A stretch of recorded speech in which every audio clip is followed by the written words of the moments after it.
Hello, I'm Andrew Nemec. This is the West Coast Bias, joined as always by Suke. Suke, how you doing, man? What's going on, brother? I'm doing all right. Our internet's finally working after Well, that's good. yesterday's disaster where we tried to tape and could not. There's a little bit delayed combine reaction, but I wanted to get into NFL draft, the combine, some of that other stuff that's going on in the world of football. Who knew, by the way, that a 4.54 from Carnell Tate would be the most discussed, or 4.52 would be the most discussed thing from the week? Yeah. Who gives it an S? Yeah. Whether it's a 4.48 or a 4.52, if you're a bigger X receiver, that doesn't matter. A 4.52 is plenty fast. Why are we still talking about this? Because people want Adam Schefter to tweet things, and Adam Schefter will tweet whatever NFL agents and GMs want. I mean, we talked about this before. When this stuff comes out, I thought it was kind of hilarious that this happened on multiple occasions at the combine, but obviously Tate was the number one culprit of this. And I'm not saying it's him, but he was the kind of the focal point where you would see laser timed 40s at the combine, and immediately Adam Schefter would tweet, well, what I'm hearing is other teams, because every team runs their own stopwatch. Mm-hmm. They just do. I mean, those are the combine time is the time. It's a laser timed, right? There's no ifs, ands, or buts about it. That's what it is. Well, but everyone has their own time. So, I mean, think about that. When someone's running a laser time, when they start moving, time starts. When they cross the finish line, stops. Meanwhile, I got a guy here doing this. Which one's more accurate? You know, it's still the same 40. I mean, Jeebus. So immediately it was like, well, I've heard some teams have it as low as 4.46. Okay, well, cool. Why does that matter? It's just a public perception thing. So someone wanted the public perception out there that Carnell Tate was faster than what the laser time was. You heard this with Kenyon Sadiq, who still ran a ridiculously fast time. His was 4.39, and then you heard, well, I've heard some teams have it at 4.34. Again, anytime you hear this stuff, realize that someone wants the information out there. So you're controlling the narrative. So whether you run a 4.34 or whether you run a 4.39 or whether you run a 4.46, you run a 4.52, it's still the same time. It doesn't, he lined up, that didn't change.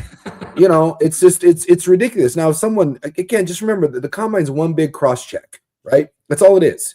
If someone looks fast on tape, you want to see if they run fast on turf. Right. And if someone is slow on tape and they run blazing time on turf, you want to see. You want to go back and look. If something doesn't line up, if someone has a really, explosive broad jump, and I watch him on film and I'm like, dude, this guy's not explosive at all. He's slow. He doesn't have any pump. You're going to go back and you're going to see, what did I miss? Mm-hmm. But when you're one of the more productive receivers in college football for a number of years, you're a great route runner. Whether you run 4.5 or whether you run in the high 4.4s, again, I would like to point out that right now, one of the best receivers in football, Puka Nacua, he's same thing. He's not a fast guy. He's not a fast guy on tape.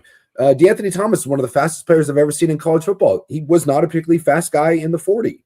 Right. So like these things, it becomes narrative, and it becomes, either misinformation that GMs want out there for the right or wrong reasons, or a representative wants out there, and there's more than enough NFL people that are willing to carry that weight to put it out there.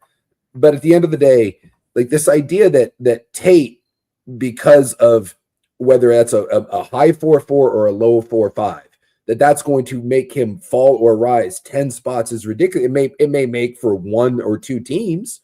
Right. Maybe you look at it and it's a deciding factor, but this idea that it drops these guys or raises these guys, all this, like it's just not true. It just isn't, but it becomes the narrative because we need stuff to talk about and we feed into that machine.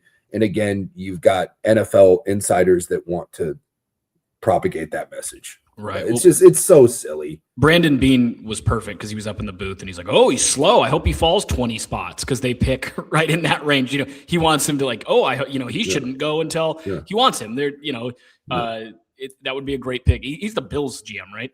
Yes, I believe. Yeah. So that's why he makes that. He's literally like, who gives an S? The other one that Schefter did was Ruben Bain's arm length, which is nuts. By the way, that actually is you can have some wiggle room with that. It's not a lot. Well, it's where you measure from. Yeah, you're supposed to put it at the scapula, right? So you like hold out your shoulder, and most people you can have like a little indent there. But again, this is how silly it is.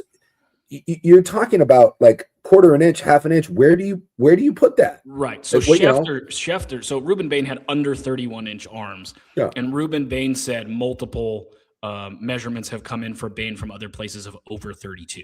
That's a huge difference. That's carrying water for somebody, because that's a big difference. Yeah. Bottom line is, dude, this guy got short arms. He just does. But we knew that.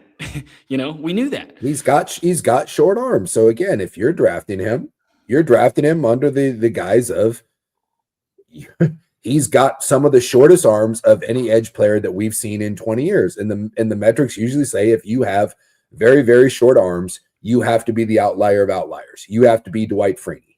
Mm-hmm. And so if you think Ruben Bain Jr. is Dwight Freeney, then you draft him. And by the way, someone's going to draft. I mean, like someone's drafted him in the first round. But yeah, he's still a top 10 pick probably. But if you're looking at some of the other edge rushers and you're kind of staring at it, you're like, well, I don't know. I mean, Ruben Bain's really good, but over here, the production is something like David Bailey out of Texas Tech, right? I like David Bailey and I like Ruben Bain, and both of them pop on film, but David Bailey looks a little more like what traditionally works as an elite edge rusher in the NFL. Someone may choose David Bailey, but a team 3 spots down the road is going to be like, well, no, short arms or not, we're taking a flyer on Ruben Bain.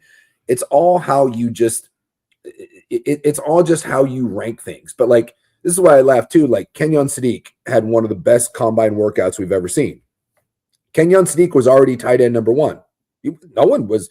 Eli Stowers is another really intriguing prospect, but Sadiq was tight end number 1. So if you had Kenyon Sadiq as the number 1 tight end and you were going to draft him at 18, and then you knew he was probably going to run 4.4, but then he goes out and runs 4.39, or let's say he runs 4.36. If you're a team that decides to draft him at 9 as opposed to 18 because of that, you're a moron. Right. It's just that then you're the Raiders. Then you're drafting, well, at least the old Raiders, right? Then you're taking Darius Hayward-Bay simply because he runs real fast. Like it shouldn't make that much of a difference. You were tight end 1. Maybe it makes you, 1 or 2 teams more, maybe a team at 14, right? That was like, I don't know, like a tight end receiver. Oh, he's a little faster than I thought. Maybe he can get up the slot a little bit and be more of a weapon. Cool. But this idea that it changes all these outcomes, it just, if you listen to GMs, it's just not the way NFL teams operate. It just isn't. So there's some body composite stuff they do now at the combine that people behind the scenes swear is more valuable actually than any of the testing. And the interviews are really valuable, and they swear that's more valuable. Few different things from the combine that people I don't think know, or just things that maybe you need to be reminded of. I certainly needed to be reminded of when I first started getting into the combine. Never count the combine twice. And what that means is, with a guy like Sadiq is the perfect example. He was mocked by the Dane Bruglers and Daniel Jeremiahs and all the mock drafters as a first-round pick, in part because they knew he was a freak. Yeah. When he goes to the combine and has Vernon Davis Jr. numbers, to the guys that have been doing this, that doesn't change his stock very much. It's really good. It's really impressive. I'm not taking anything away from it, but they knew he was going to be really fast. Yeah. So that doesn't change anything. Sonny Styles really does change things, because he's like, he tests out as 100% explosive athlete at receiver, tight end, linebacker, safety, and defensive end. He's like the biggest freak ever. He was so far off the charts, and they knew he'd be athletic, but it didn't really change much. How about this? Arvell Reese had an unbelievable day. His teammate, probably going to be the number 2 pick. It's either him or Bailey, probably. And it gets completely ignored because Sonny Styles had a great day. And people were like, Sonny Styles was amazing. Arvell Reese was amazing. Yeah. He had an amazing day. So don't count it twice. And a lot of the stuff you hear coming out is a complete lie. Yeah. If you hear it, you cannot say definitively, if someone comes out and said, and we heard this about Sadiq and we heard it about Mekhi Lemon on opposite ends. Kenyon Sadiq had some of the greatest interview we've ever heard, just unbelievable. Well, if you're a team that doesn't want to, have him fall or whatever the case may be, you might push that up. You might push that narrative. We had the best interview with Kenyon Sadiq we've ever had. On the flip side, supposedly Makai Lemon's interviews were Terrible. kind of fine after a weird podium, like the podium where he just looks insane. And so then people are like, is he a weird cat? Like, what's going on with him? So even when you hear really good interview, best interview we've ever heard, it might just be the Carnell Tate stopwatch of interview chatter. It might not mean anything. So keep that in mind. Then there are some other things that I think are important. People don't realize that the vert and the broad are explosive. So if you have an explosive vert and an explosive broad, you're going to run a fast 40. Those two things are correlated. Unless you really don't know how to run a 40, like you've never practiced a start, people can roughly tell what you're going to run by your broad and your vert. It's very weird to be 98 percentile in vert and broad and then run a 50 percentile in the 40. It doesn't happen. They're correlated. It has to do with your explosiveness. It has to do with your athleticism. So keep that in mind, that those things are all kind of the same. You're just saying really, really explosive. So if you go back and look, the dudes who had really strong verts and broads also had really good 40s. They're similar. And the stuff that we don't know is a lot of the stuff is like position drills. It's how you move, and it's why they want to compare you next to your other guys. Like if you're a corner, you have to be able to flip your hips, right? Mm-hmm. If you're an edge rusher, how do we bend? You know, they do the stupid little bag things, and people are like, well, what does that mean? You're just trying to see how a guy bends, because so much of being an edge rusher is being able to turn the corner, and it's the bend to get underneath offensive tackles. You know, if you're a linebacker, they want to see how you move laterally, how you recover, like going forward versus going back, because so much of the NFL is predicated on what? Play action pass. So like Jacob Rodriguez, the linebacker at Texas Tech, they want to see how you go downhill and how quickly you can go back, right? How quickly you can stay shoulders lateral to the line of scrimmage and kind of do the shuffle where you're getting out, how you can flow. And a lot of that stuff, like when you look at a lot of these guys, it's all fairly similar. Like I get it. Like there's freaks at every position, but the difference between a guy that runs 4.49 and a guy that runs 4.56, once you put on pads, is really doesn't matter. Nope. Right.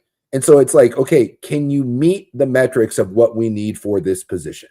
Are you slow or are you super fast? And 95% of the guys in the NFL fall in the middle where you're good enough. And then it comes down to, how do you process information? How do you move? Do you have bend? And then you mentioned the body comp one, which is becoming a bigger and bigger thing.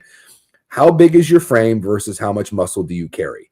And there's like, you can look it up. There's an article, I want to say it was maybe 5-6 years ago. The Giants, I think, were the ones that kind of really started to do this. And body comp is obviously, you know, bone density, muscle mass, body fat, all that. And they've been doing body fat forever. But what they do now is they do this muscle mass thing where they look at how big your bones are, how big your bone density is, how big your frame is.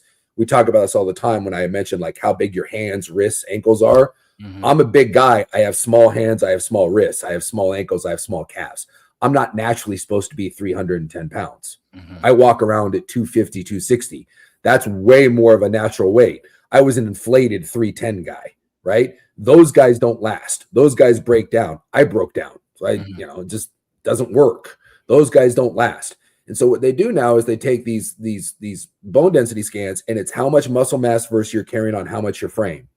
And based on that, they can make a really nice prediction of, are you a guy that's built to break down, or are you a guy that's built to last? And you can actually be too muscular. You can be too explosive. You know, you can be a guy that's too big for your body. And you see this a lot where you see these guys that look like Tarzan, right? Like these big, huge muscle bound guys, and they don't necessarily work out. It takes a lot to supply all that muscle, and you don't need to look like a bodybuilder to be an explosive athlete. So sometimes the guys that we look at and we're like, oh my God, that guy looks like a Greek god. And then you're like, well, why is he always hurt? Mm-hmm. Why isn't that guy the most athletic guy in the world? And believe it or not, for a lot of NFL teams, they're looking at this and saying that guy's too muscular for his body. Mm-hmm. He's carrying too much weight. There's too much explosive mass on that. And one of two things happen. Either that all that muscle actually makes him less athletic, or it causes him to blow stuff out. Imagine putting a Lamborghini engine on the frame and the shocks and struts of a Honda Accord. Mhm. Like all that torque's going to tear things apart. They say this about like Zion Williamson, like in the NBA.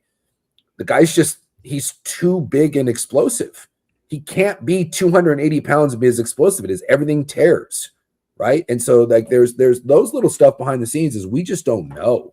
Yep. We don't know when those scans are going down. If an NFL team looks at a guy and says, yeah, dude, he looks really good, he's not going to last 3 years. And remember, when you're drafting a guy in the first round, you're not drafting him for 3 years. You're drafting him for hopefully 10 to 12 years, or at least through 2 contracts, right? So you're drafting him at least for, you're hoping 7 or 8 years. And so those are stuff behind the scenes that we have no idea. So while we can look at a kid and be like, well, why? Why is he falling? An NFL team may look at it and be like, nah. I mean, that's the rumor right now, at least, again, just rumor. But there's a rumor out there started by someone, and, that Caleb Downs has a knee issue, that there may be a meniscus thing and that there may be an ACL problem down the road. Whether that's real or not, I don't know. But if he starts to fall, there may be something to that where NFL teams look at it and be like, yeah, we really like him, but we think that's going to be a problem 2 or 3 years down the road. And if it's a problem 2 or 3 years down the road, it's a problem taking a kid with a top 10 pick. And those are things that we just don't know. We don't know what people say about medical. We don't know about what teams say about body mass and injury history and all that. That stuff is kept so close to the vest, you'll never know. And it makes it a lot harder, damn near impossible, to get an accurate read of what 32 teams think of one kid. Right. There was a corner from Virginia Tech a few years ago that everyone thought was CB1, and he fell a ton. Do you know who I'm talking about? And yes. They said it was a recurring back issue, and he has like not been able to play. No. He just completely flamed out. Farley. Yeah. Like Caleb, I think it was Caleb Farley, I think. Something like that. Yeah, that sounds right. That's what I was thinking, but then I didn't want to be wildly off. So I think it was Caleb Farley, if I'm not mistaken. Yeah, Caleb Farley from Virginia Tech. And he just hasn't been able to stay healthy at all. And so it really does matter. I want to go over winners and losers from the combine and then where you might take some of these guys. Big win day, by the way. And if you're a West Coast guy, and obviously this is the West Coast bias, big win for Ducks. The Oregon Ducks had a monster showing. On the flip side, USC had a sneaky terrible day. Yeah. Mekhi Lemon's interviews were weird. Decided not to do some testing, and then Jacoby Lane, it's come out, has like real character red flags, like serious stuff where you're worried. And I don't mean serious as in criminal. I mean serious as in real red flag. Like there's a potential issue. He's being comped character-wise to guys who have flamed out. And you don't want, I'm telling you, when you are already a guy that, when you're not like a top 5 guy, the last thing you want is character issues, especially in light of, some of the stuff that's happened over the last couple of years in the NFL. And, we just saw one with Pierce Jr. in Atlanta. James Pierce Jr. was a top 5 talent that fell in the draft because of character issues. And, he's might not play in the NFL again, is probably facing some prison time right now. So that stuff's a big deal. Yeah, and then for Oregon, just a phenomenal day. Kenyon Sadiq has a monster day. We expect it. Dylan Thieneman said he wanted to run in the 4.3s. I love this, by the way. Yeah. There was a guy a couple years ago that said he was going to break the record, and then he ran in the high 4.4s, and you're like, dude, you didn't even break 4.4. Like, don't boast if you can't do it. Thieneman saying he's going to run in the 4.3s and then doing it is an all-time white guy call. I mean, he's now on the Mount Rushmore of most athletic white dudes. Yeah. He had a sub 4.4 40. He had a 41-inch vert, 10.5 broad, and had teach tape in drills. Mm-hmm. His drills, his hips, unbelievable. When we talk about rotating your hips and having oily hips and all that stuff, go watch Dylan Thieneman. That's what we mean. Yeah, and there's a guy that was probably, like you said, probably was going to be a first-round pick. Some people had him in the second. But again, this is our opinion. My guess is NFL teams already said he was going to be a first-round pick. But we love that, kind of the big nickel. We've talked about that kind of being a sexy term. But he's a guy at Oregon that played that position, that was a nickel, that a safety that could play down or played in coverage.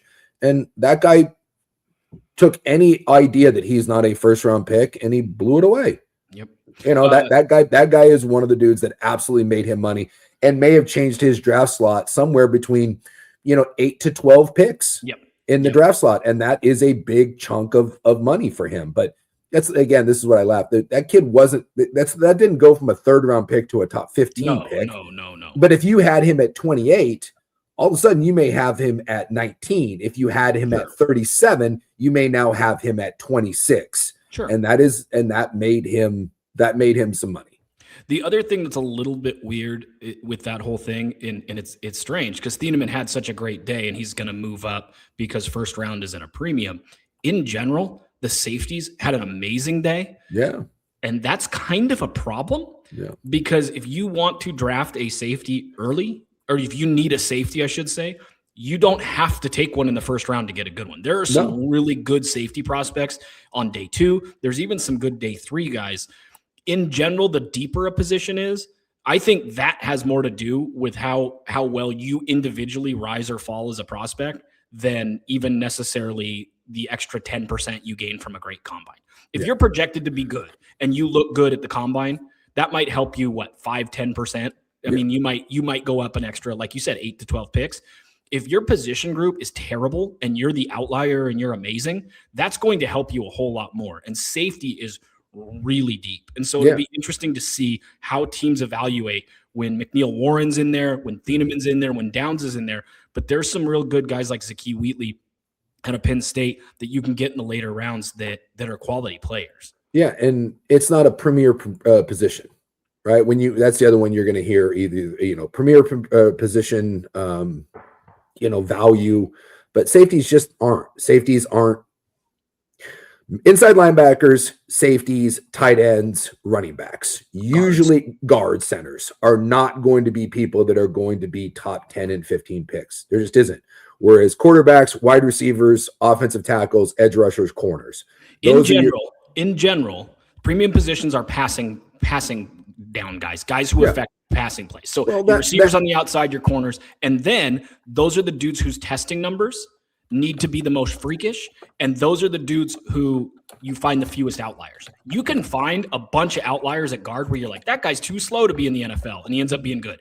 Bucky Irving had a terrible combine, running back, run game. Yeah. He's fine against those inside linebackers, although they're kind of coming out of the league. You can test poorly and still be really good in the run game. You need to be really premium, and the more premium you are as an athlete, the higher you're going to go, and the harder it is for you to fail when you're a corner, receiver, offensive tackle, edge rusher, etc. You need to be a premium athlete to affect the NFL. And you look at it, and a lot of it just comes from where do the elite players come from. And there's offensive linemen and quarterbacks and DNs, edge rushers. It's a ridiculously high percentage. If you're looking to find an elite player, and we're talking Pro Bowl, real Pro Bowl, not Shedeur Sanders, but or the Mac Jones of or the Flacco world. Or whatever. Yeah, Flacco. Real difference makers, right? And you're a quarterback, they come in the top 15. Just plain and simple. We all want to point to the Tom Brady's, but it's just that those are outliers. But the elite players, your Josh Allen's, your Joe Burrows, your Patrick Mahomes, they come from the top 15 picks. Or at least they come from the first round, right? They just very rarely do we see an elite player. I think it's about half actually of the elite quarterbacks come in the top 15 picks. And it's like 70% come in the first round. Tackles are that way. They come, if you're an elite tackle prospect, you're going high, edge going high. So I think that's where that comes from. It's not just the fact that those are elite positions because they impact the passing game. Tradition over the last 10 to 15 years tell us that the elite players come from that. So if I told you that half of the players that are going to be truly difference makers at those positions come from this top 15, and these other players, I can find over half of my elite prospects that come in rounds 2 through 4. And by the way, after that, elite players are just, you're lucky. Like after you get past rounds 4, you're just taking flyers and you're hoping that someone comes out. All your big time players are coming from rounds 1 through 3. They just are for the most part. And so when you can find Pro Bowl and productive players at a higher rate at those positions in rounds 2, 3, and 4, obviously that goes into the cost of where I'm drafting. So if I've got an edge rusher and a safety that I both really like in the top 10, chances are I'm going to look at and be like, okay, half of the safeties in the league that end up being really good come in round 2, 3, and 4, and almost all the elite edge rushers come in the top 10. Even if you really like the safety more than you like the edge rusher, for the most part, you're going to take the edge rusher knowing that you can get a guy that that has a better chance. It's like a percentage. You're playing the odds. It's in Vegas. You're just you're playing odds. And so odds tell you that the premier positions, as you just stated, are the ones that directly affect the passing game. Corners, receivers, offensive tackles, and quarterbacks. Those are what people want. And in order for it to be an elite high pick at those other positions, you have to be the elite of the elite or just be so much better than everyone else in your class. That was a really good point about the safety. You may love safeties in this draft, but it could actually hurt you that there's so many other good ones. Whereas like maybe tight end with Sadiq, he may just be that much better than everyone else. And so someone falls in love with him. But some of those tight ends at the combine had a really, really good showing. So maybe that does decrease his little value because it's not just always what you do. It's what the people behind you are doing. Right. There is some interest with that in this draft in terms of there's not a lot of elite talent. You look at the premium positions and there's real question marks. You might have, and you wouldn't be crazy to have Ruben Bain as your edge one pre-combine or even post-combine and just say, that's my guy. Well, he has the shortest. He would be an absolute outlier of outliers if he ends up being a true Pro Bowl player. David Bailey, really quick, really shifty, not the biggest guy. Is he going to be able to handle the strength of a left or right tackle in the NFL? He's not a slam dunk sure thing. He might be amazing, but it's not a sure thing. You look at the offensive line. Spencer Fano, who I've said might be a guard, not only you want to talk about a guy who had a rough day, did his measurements, and then in his interviews openly admits, and interviews I mean with reporters, not with teams, openly admits he's open to changing position. Can you imagine you're an offensive tackle, you go to the combine as an offensive tackle and you measure, and by the end of measurements, you're like, yeah, I could be a guard or center. Like, that's a rough day. And that's the number 2 for a lot of people. That's the number 2 offensive lineman in this draft. Francis Mauanoa is the number 1 offensive lineman pretty much across the board in this draft out of Miami. Almost, by the way, went to Oregon. Mario Cristobal was able to get him to Miami. Mario Cristobal probably would have got him to Oregon. Malanoa's comp is Talise Fuanga, the former Oregon State offensive lineman who's a bruising right tackle who got picked 12th. That's his comp. The best offensive lineman in this draft is comp to a dude who got picked 12th. And if you remember, Talise Fuanga was like the third or fourth offensive lineman taken in that draft.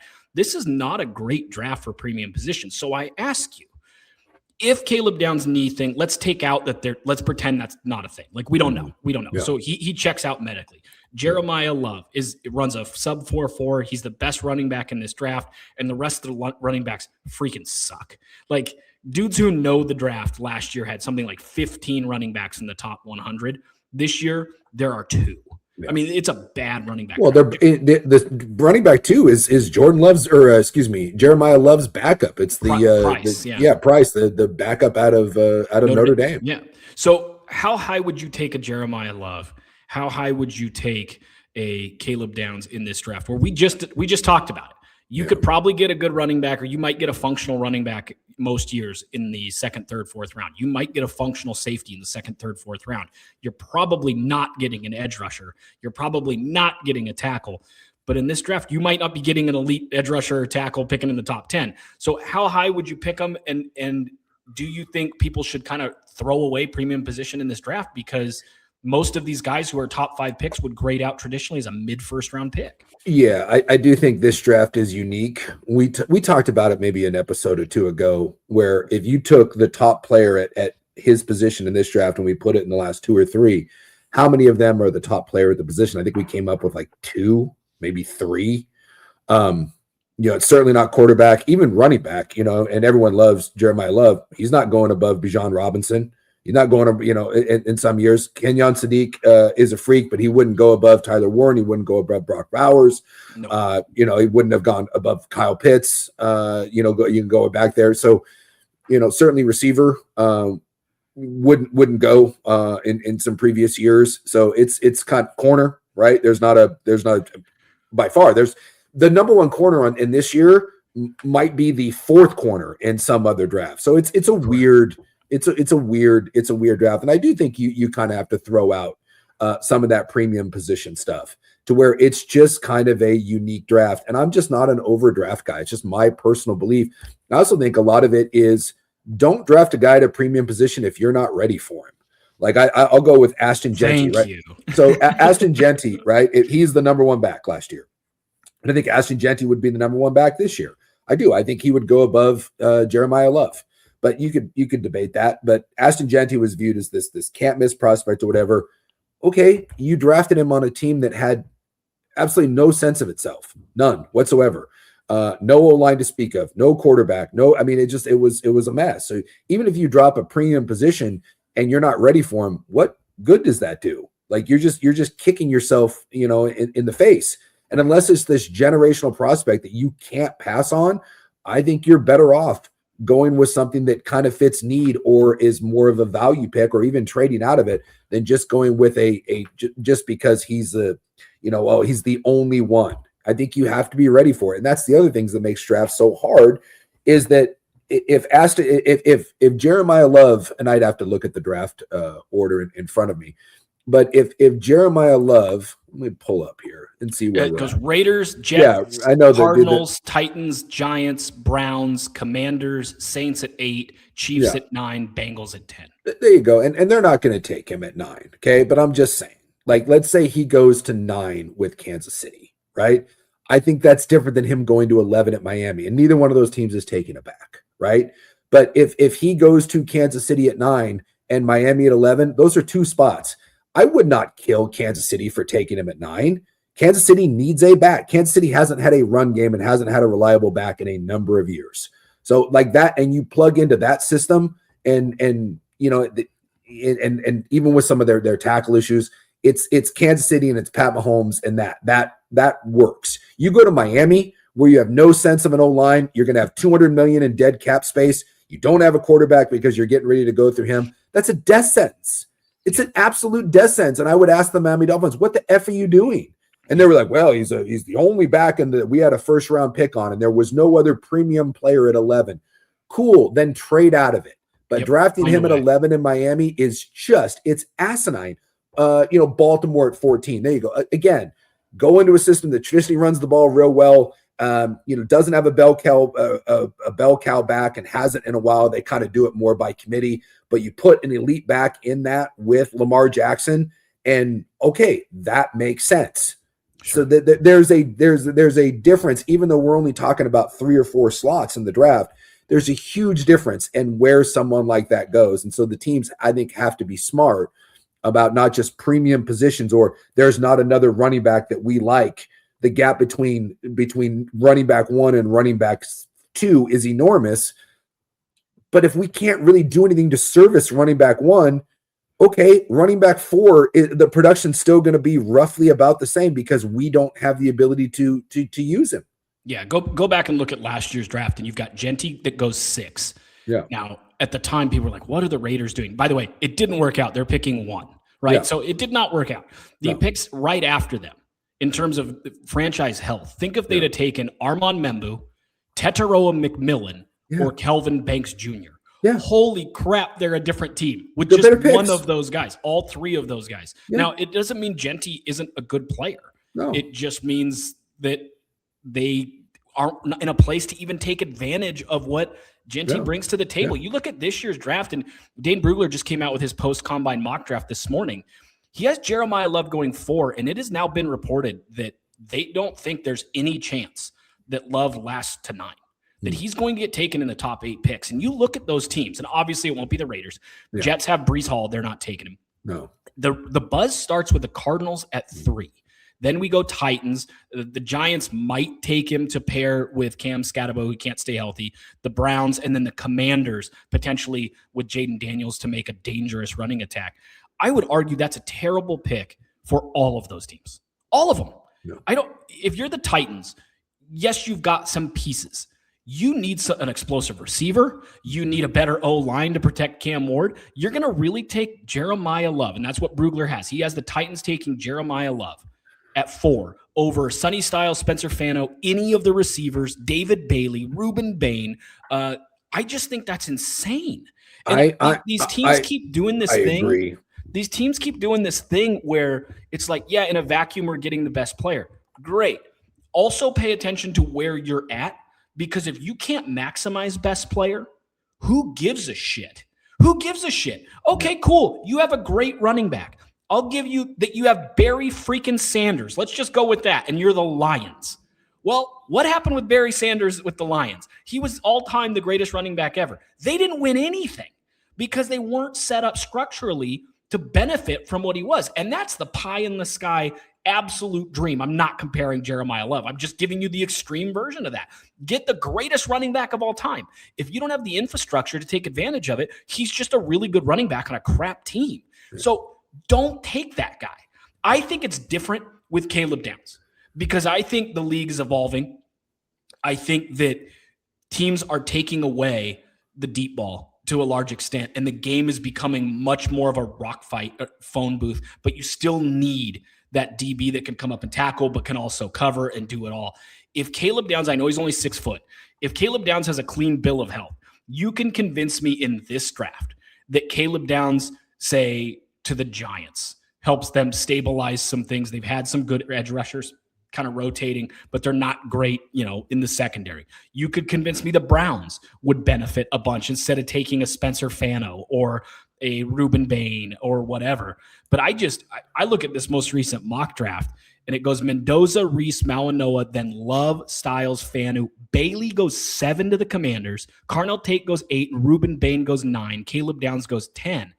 I'd argue I like 7 through 10 better than I like Jeremiah Love at 4 or Spencer Fano at 6. I think some of this is just bad team building. Yeah. Well, and I think bad teams build bad teams. I'll tell you right now, if the Cardinals take Jeremiah Love at 3, okay. So you don't have a quarterback, you have a brand new coach, and you're building this. I mean, it makes no sense to me. It just makes absolutely no sense. But let me just say that I'm not an NFL GM, right? But I think far too often we give credit to people that don't deserve credit. And we believe that because you're in charge of things, you know what you're doing. And there are a lot of teams that don't know what they're doing. And they continue to make dumb decisions. And, just head scratcher ones that I just don't get. And it happens every year. And the idea of taking Jeremiah Love at 3 or 4, Titans. I mean, I guess if you're the Giants, like that's one I guess I could see, because if you stay healthy and you have Jackson Dart and you have an elite defense, I guess I can see it. If you believe Malik Neighbors is coming back, I've always found, to me, running backs like that, those guys are icing. They're not cake. Yes. And so you got to make sure. To me, you better make sure you have all your cake before you start trying to put icing on something. I mean, we just make such a big deal. And when you do find one, Saquon Barkley a couple years ago was the cake. I would also like to point out that Saquon Barkley wasn't drafted by Philadelphia. And in all the years that Saquon Barkley's been in the league, he's had 1 year where he's actually made a difference. And that was because he was on the best roster in the NFL. With one of the best O-lines and one of the best O-line coaches of the last 25 years. But other than that, I mean, the running backs in this league that truly elevate teams, I think Christian McCaffrey elevates the 49ers. I think he makes them relevant. I mean, he truly is special, even when there's not a lot going around him. But as we've seen in San Francisco, there's only so much that he can do. And that's when he's healthy. But he is a guy that truly elevates. Bijan Robinson is an elite player. I don't think he makes a real difference in Atlanta. Atlanta's not very good. Christian McCaffrey, for as good as he was, didn't make a difference in Carolina. We mentioned Ashton Genty. That didn't do anything in Vegas. I mean, God, watch his film. He's getting hit 3 yards behind the line of scrimmage.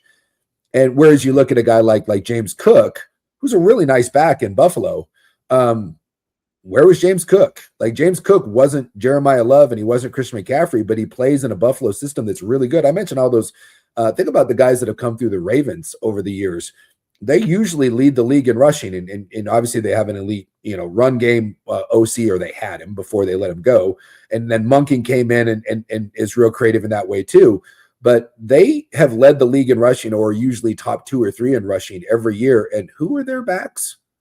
Well, right now it's Derrick Henry, which helps. But that's true. But it's prior to that, it was just a poo-poo platter of 3rd through 5th rounders that just were productive behind a good O-line and Lamar Jackson's. And by the way, they took an old, supposedly washed up Derrick Henry that the Titans didn't want. And that's a freak valid point. But the Ravens have done it over the years with, Buck Allens and just, I don't know, throw this guy in here and throw that guy in there. And, that's kind of the way it works, where you kind of do it by, committee, where you find 2 or 3 of them. The Rams have done this a little bit, although they went and got another guy from Notre Dame too. That's a younger guy that runs real well. But I don't know. The idea of building a team when you don't have a lot else going on, see the Arizona Cardinals, that's bizarre to me. The Cleveland Browns, bizarre to me. You could at least make the argument that the Giants, and I guess I could see what the Titans are doing, but not really. But I think we kind of feel the same way about that running back position. And I really don't care that my running back runs 4.3. Cool. Lots of productive running backs. And I mean, if you want the one position that I don't really believe in the whole premium position thing, it is running back. Because there's about 2 of them in the entire league that I think truly make a difference. And you can find them. Go every single year in the NFL. There are guys at running back that we're like, who? Oh, I remember that guy. And he ends up being a really, really productive player. Kenneth Walker just won Super Bowl MVP and was the straw that stirred the drink for the Seahawks offense in the playoffs. It was Jackson Smith and Jigba all regular season. In the playoffs, they rode Kenneth Walker to a Super Bowl, and they're letting him walk for free because running back doesn't mean a ton. I'll even do you one better, man. I hear your argument. And by the way, he was the 41st pick in the draft. I wanted to double check. So 41st player in the draft, rode him to a Super Bowl, and then we're like, no, we're okay, dude. We'll be all right. Let someone else pay him, $20 million a year. This is going to sound crazy, and I'm kind of surprised no one talks about this. Nobody's talking about this. If I'm the Raiders, I don't think I'm super set up to win right away. And I don't know. With my O-line, I'm not sure I'm the best scenario for a young quarterback. I don't get why it's just completely off the table. The Raiders are not ready to win now. They're in a really tough division that is getting tougher and tougher. The Chargers should figure it out soon. We've said that for a decade, but we'll see. This was the Chiefs down year. They're going to bounce back and be good again. Yeah. The Broncos are great. They're in a great division. They're nowhere near ready. So go take Mendoza, and then he has to play in that division. Good luck. What if I said, if I'm the Raiders, I'll trade the first pick to either the Cardinals at 3 for the 3rd pick, their second round pick, and next year's 1, or the Browns, who are at 6 for this year's number 6. Yeah. They also have number 24 and next year's 1. Those teams are terrible. They're not going to be good, especially the Chargers or the Cardinals. The Cardinals are in the NFC West. They're going to get destroyed in the NFC West. The Niners couldn't get less healthy. So they should have a better season. You would think. The Rams just went all in and traded their first round pick for Trent McDuffie. So they're Super Bowl or bust this year. And the Seahawks are the defending champs. If I'm the Raiders and I can have the Cardinals for number 3 pick, so moving down 2 spots, I'm probably getting David Bailey or Arvell Reese or Francis Malinois. Then I get to pick again twice because I have my second round pick high, and then I would also get the Cardinals or the Browns second round pick, however I'm doing that, but the Cardinals in this scenario. So I'm probably getting a good receiver, whoever falls out of that first round. Maybe it's a Thieneman, maybe it's a McNeil Warren, a good safety. Maybe it's Caleb Lomu, a player like that. And then I get next year's first on top of my first because I'm going to be bad. So I'm going to have the ammunition to move if I need to move. And there's supposed to be more quarterbacks. And you can say, well, there's always supposed to be more quarterbacks. There's definitely going to be more quarterbacks next year than there is this year.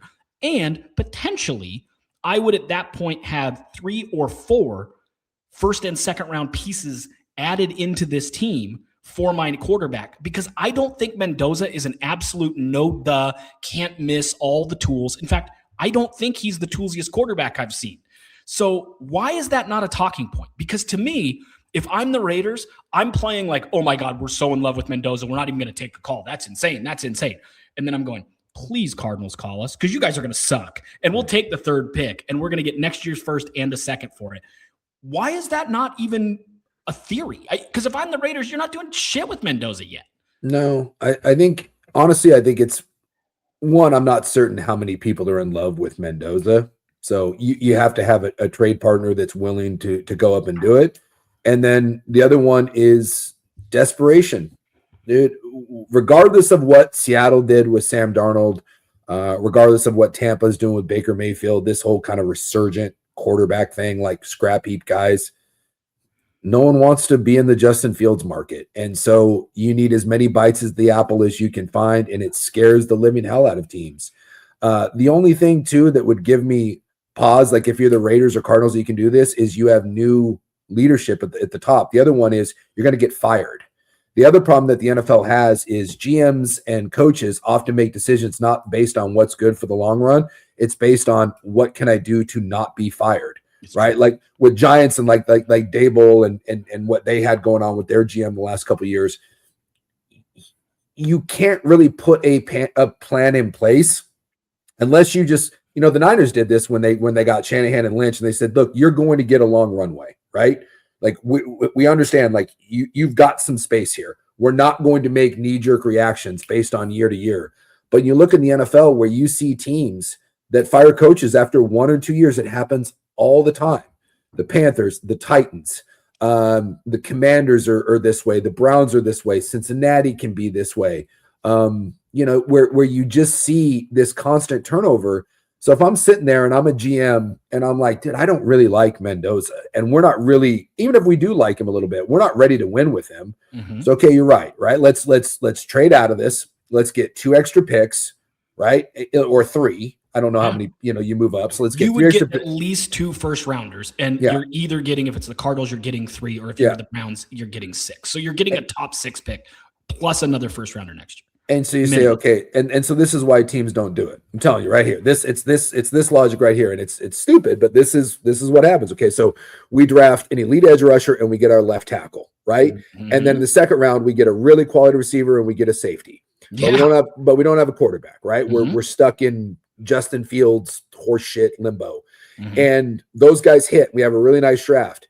And so this year we end up winning 7 games. It's an improvement. We win 7-8 games.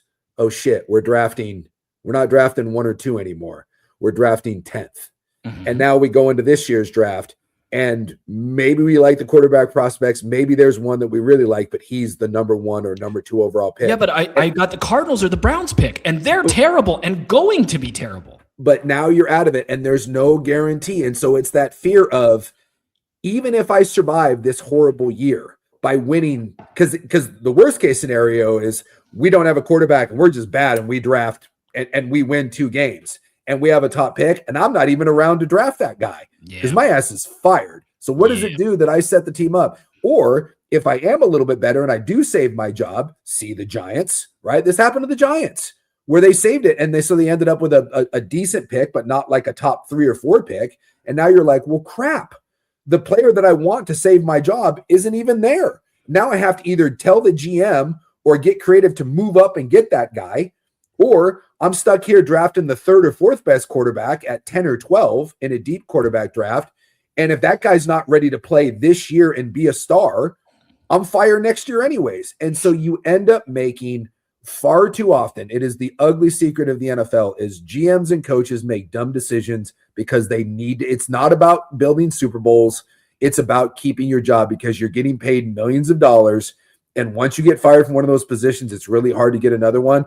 And they will do anything to kind of rearrange the deck chairs to try to get a couple more wins and try to save their job, as opposed to doing doing what is long-term good for a team. If an NFL owner really wanted to put together something that was truly elite, it's if you had a GM and a coach that you really trust, and you just said you have a 10-year no-cut contract. We are not. You have 10 years to figure this out, which is why the good teams with good GMs and good coaches tend to be good year after year after year after year, because you don't have to make knee-jerk reactions and try to piece together something, and you're allowed to have a bad season. Yeah. I mean, you're allowed to miss. You're allowed to have some wiggle room. John Schneider is a great example of this. John Schneider won that battle in Seattle over Pete Carroll, right? And John Schneider had a couple years where it's like, okay, man, I got to tear some stuff down. We're going to have a couple years where we're going to win 9 or 10 games, but we're not going to make the playoffs, but we're going to stick with this mainly because you don't have an owner. I wonder if Schneider had a meddling owner and actually had a real owner and not Jody Allen. Schneider may have been fired. Yeah, maybe. But he wasn't. And he was allowed to keep drafting. And in a 3-year period, the guy built the best team in football and managed to put it together with Sam Darnold.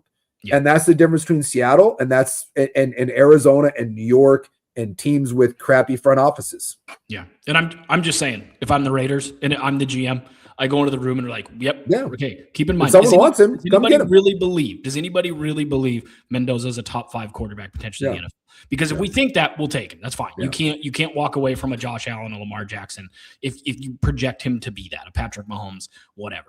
If we don't, if we think this is a good swing, this is a dude who for us is normally in a good year, quarterback year, is QB3, QB4, right? If that's where we kind of grade him, okay, we're pretending we're in love with him. If this leaks, you're fired. We're pretending we're in love with him. And then a week before the draft, we're either going to trade him to the Cardinals or we're going to trade this pick to the Cardinals or the Browns. And I'm going to get my future left tackle or an edge rusher. I'm going to get a really good safety because it's a deep safety class. I'm going to take a swing at a deep linebacker class, and I'm going to get better in 4 spots. Yeah. And then next year, I'm picking 11 because our team got better. But I'm trading to the Cardinals and Browns, who are dumpster fires. So I'm going to have a top 5 pick there. And I will take QB2 or QB3 in that draft, even if I have to trade a haul to do it, with my 4 good players now that I have, rather than just take Mendoza and hope that things get better, because they're a dumpster fire. Yeah, so no, I totally agree with the logic. I'm just not certain that the Raiders have the balls. Oh, they don't. I don't think they do. I don't think they do. Are we any closer to planting our flag? You know, every year we pick a guy, and this year is really hard because we always say can't be a top 10 guy. Well, then we're getting into real question marks after 10.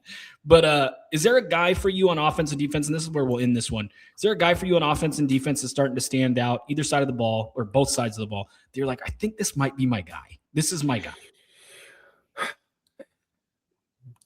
Yeah, because we do this every year, and like you never want to be like, if Thieneman was, I would have said Thieneman, but Thieneman can't be my guy because he went to the combine. You can, though. You can, okay, because of a combine. He's not a top 8 pick. No, he's not a top eight pick. He was a guy going into this that we said, you know, this is going to sound so stupid because I'm crapping on one guy and it's not crapping on him.